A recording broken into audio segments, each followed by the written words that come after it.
Mesdames, Messieurs, chers téléspectateurs, bonjour. Qui voyage loin mena sa monture, dit-on. Eh bien, le cinéma au Togo veut aller très loin. Et pour y parvenir, il compte sur sa jeune génération de cinéastes déterminés à tisser la nouvelle corde au bout de l'ancienne déjà laissée par nos pères. Bienvenue dans votre émission Gota Cinéma. Pour le numéro d'aujourd'hui, chers téléspectateurs, nous allons recevoir pour vous un jeune amoureux du cinéma. Mais avant d'en arriver là, permettez-nous de présenter nos sincères condoléances aux cinéphiles et à la famille de notre cher et regretté Aziawoto Yawa Bénédicte.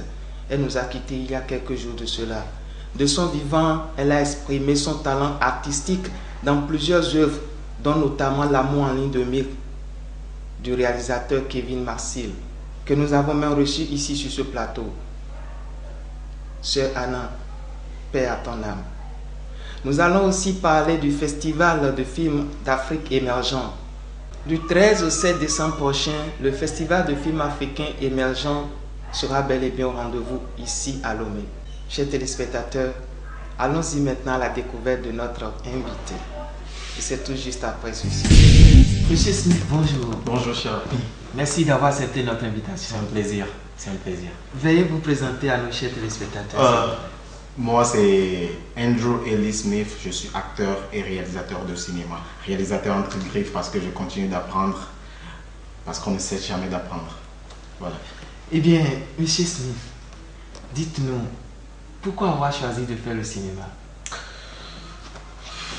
Ça, c'est une grande question, là. Je dirais plutôt, ça a été, depuis tout enfant, j'étais plus dans le métier de l'art. Je dansais déjà à l'âge de 9 ans ou 10 ans. Je dansais déjà les Ngombolo, les droits de veto de Koffi Olomide, Loua, les anciennes chansons. Moi, j'ai arrêté de danser lorsque les états-majors ont fait sortir Chalaï. Donc, du coup, dans mon enfance, ma maman était plus occupée parce qu'elle possédait un resto. Donc du coup, tous les jours, elle est occupée. Donc moi, mon temps, je le passais dans les salles de cinéma, dans les vidéoclubs. Parce qu'en ce moment, c'était les vidéoclubs dans les villages, c'était à 25 francs, 50 francs et tout. Donc je restais dans les vidéoclubs du matin jusqu'à dans la nuit. Je dormais même là-bas, ma maman. Je me réveille le matin au lit parce que ma maman est venue me prendre, me piquer dans les salles de vidéo pour partir à la maison. Donc du coup, je dirais plutôt ça m'a beaucoup marqué, ces enfances que j'avais passées. Et avant de rentrer vraiment dans le cinéma, c'était en 2006. J'avais échoué mon bac. J'avais échoué pour la première fois. Donc du coup, ça m'a vraiment démoralisé. C'est ma première fois d'échouer. Et je ne supportais pas l'échec. Donc du coup, je suis parti au Nigeria, chez mes parents. Et c'est là-bas que j'ai rencontré dans un quartier. Les acteurs étaient venus pour tourner là-bas. En 2006, je disais, j'avais rencontré Sam Loko, un Nigérian, un acteur, le vieux qui créait les mots sans souci, qui avait tourné un film avec les Osita Iheme, Etienne Edou, ce qu'on appelle communément ici Akinampopo. Voilà, donc vous allez voir un de leurs films où le vieux était aveugle, il le transportait pour aller au marché. Voilà, le vieux là on l'appelle Sam Loko. C'était un vieux qui m'a vraiment marqué parce que je ne comprenais pas comment est-ce qu'il arrivait parce qu'il disait aux acteurs, aux réalisateurs que je n'ai pas appris mon script. Et du coup, quand on lui donne le temps de se changer, il fouette son script, il fume sa cigarette, il prend de la bière Guinness. Et du coup, on lui dit d'aller sur le plateau, il va sur le plateau et il donne une bonne performance. Et je me suis dit, ça m'a marqué. Vraiment. Ça, c'est un grand boulot. Et ça, je dois me donner. Et voilà, et dans ce film, bizarrement, parce que tous les jours, c'était un quartier qu'on avait bloqué, donc tous les jours, moi j'étais parti juste pour les vacances, loin des vacances parce que j'étais parti pour passer un temps là-bas. Et lorsque les examens vont venir, je devais passer le candidat libre pour le bac. Donc du coup, je restais tous les jours là-bas pour voir ce qui se passait. Et on m'avait donné l'occasion de faire une figuration dans le film. Et pour moi, je me suis dit, pourquoi pas. Voilà. Monsieur Smith, vous qui avez connu le cinéma à partir du Nigeria, quelle analyse faites-vous sur le cinéma ici au Togo? Je dirais les années passées au Togo, il n'y avait pas tellement ça. Mais aujourd'hui, je me dis, je suis fier de notre cinéma, bien que le Nigeria produit. Le Nigeria, c'est un bon producteur. Genre, quand il est question de produire assez de films par année, c'est eux qui produisent plus. Mais est-ce que c'est ça la qualité? Mais je me dis aussi que le cinéma, pour moi personnellement, je me dis, il y a deux types de cinéma. C'est à vous de savoir c'est à vous de savoir ce que vous voulez faire. Même aux États-Unis, je me dis ça, il y a ça. Parce que il y a du cinéma, pour moi, il y a du cinéma commercial et du cinéma qui est valable pour les festivals. Les Américains font des films où nous avons vu, moi j'ai eu à voir assez de films de Van Damme, de Arnold Schwarzenegger, de Tom Cruise. Les gars ont joué des films qui ne peuvent pas prendre pour participer à des festivals. Pour moi, je me dis c'est des films commerciaux qu'ils ont fait parce que c'est destiné seulement pour les projections, vendre sur les marchés et marché national comme marché international. Donc je me dis aussi que le Nigeria fait ce que lui aussi pense parce que ce qu'ils produisent chez eux, c'est consommable, c'est vendable. Et après, quand quelqu'un veut faire un film pour participer à un festival, je pense qu'il faut donner aussi la connotation festival à son film et s'y donner à fond pour que ça soit représenté à un festival. Donc je me suis dit, voilà, le Nigeria produit son film commercial. En matière de faire des films commerciaux, le Nigeria produit assez pour son public, pour son marché. Et aujourd'hui, en tant que quelqu'un qui s'y connaît aujourd'hui dans ce que le Togo produit, le Togo aime toujours la perfection dans tout, la perfection, et c'est ce qui fait en sorte que nous pensons toujours que nous ne produisons pas du bon. Mais je me suis dit aujourd'hui qu'il y a des talents au Togo en matière de réalisation, d'actorat, de cadrage. En réalité, on a tout ici au pays. Et je suis fier de ce que nous produisons. C'est à nous maintenant de savoir apprécier ce qu'on produit. Merci, voilà. Merci M. Smith. Dites-moi, vous êtes acteur, réalisateur. Yep. En tant qu'acteur, quelles sont vos expériences dans le domaine? Il faut dire, en tant qu'acteur, j'ai aujourd'hui, depuis que j'ai commencé, je vais annuler ce que j'ai dit pour le Nigeria parce que je me suis dit c'est une figuration bref que j'ai fait.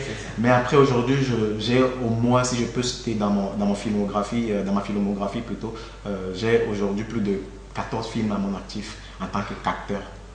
Voilà. Donnez-nous le titre de ces films. J'ai commencé, quand je suis revenu du Nigeria, j'avais fait une figuration dans Yom Taba, une grande série togolaise. Ouais.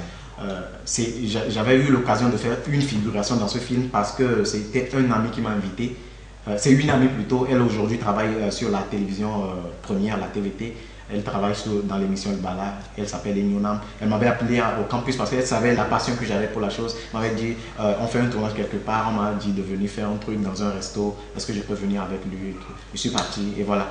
Et après, en 2009, j'avais passé au casting de Point de suture de Steve Naff. Oui. Point de suture, j'ai fait une figuration en tant qu'acteur avec les Rodés et les gars entre-temps, Eniam Scandalos. Après, du coup, j'ai eu un Ghanéen qui était venu, qui nous avait pris sous son aile et nous avait formé en matière d'actorat et de réalisation. Ce n'était pas un Ghanéen en réalité, c'est un Togolais qui a vécu toute son enfance jusqu'à grandir. Et il a dit ce qu'il a appris au Ghana, pourquoi ne pas venir le partager avec le Togolais. Et puisque c'est l'anglais qu'il partageait, moi je faisais le département d'anglais entre-temps.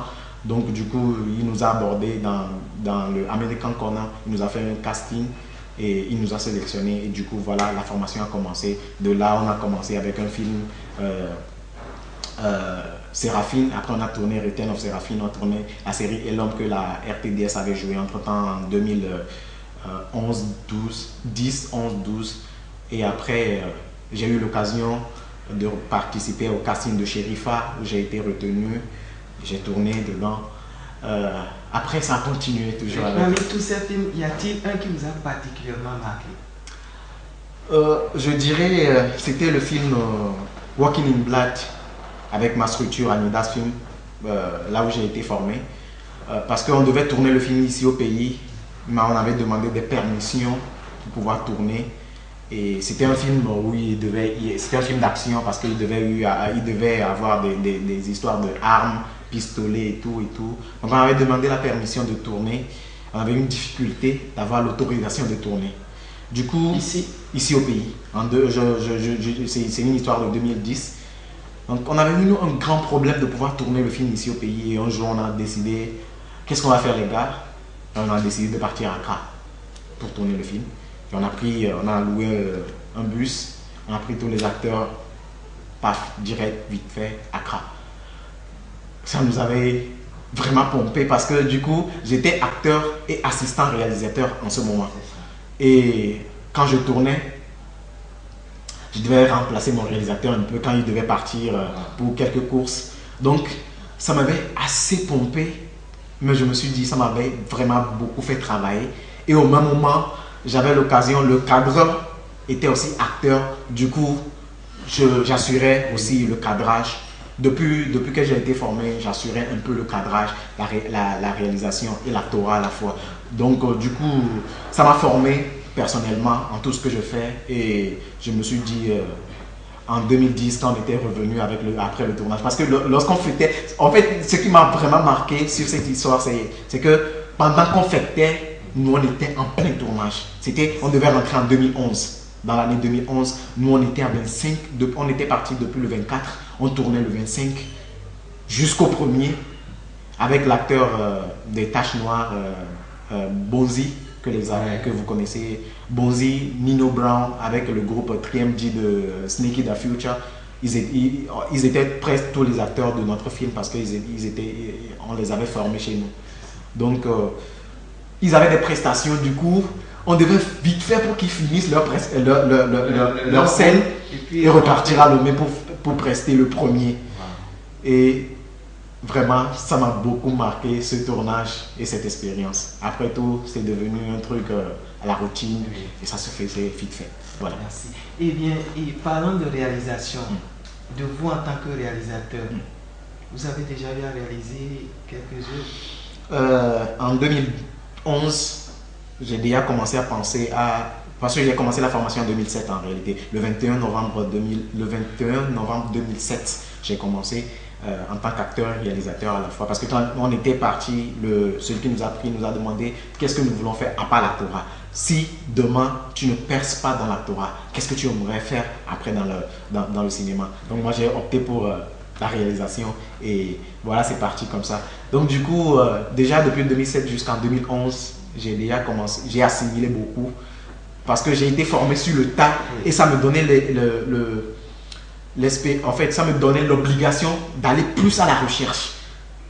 À la recherche, de continuer toujours par apprendre tous les jours. Je suis des cours, je faisais, à un moment, je prenais le temps de suivre des cours en ligne et tout. Et du coup, en 2011, j'ai déjà commencé à penser, pourquoi pas ne pas avoir un truc à moi après quand je vais finir chez nous.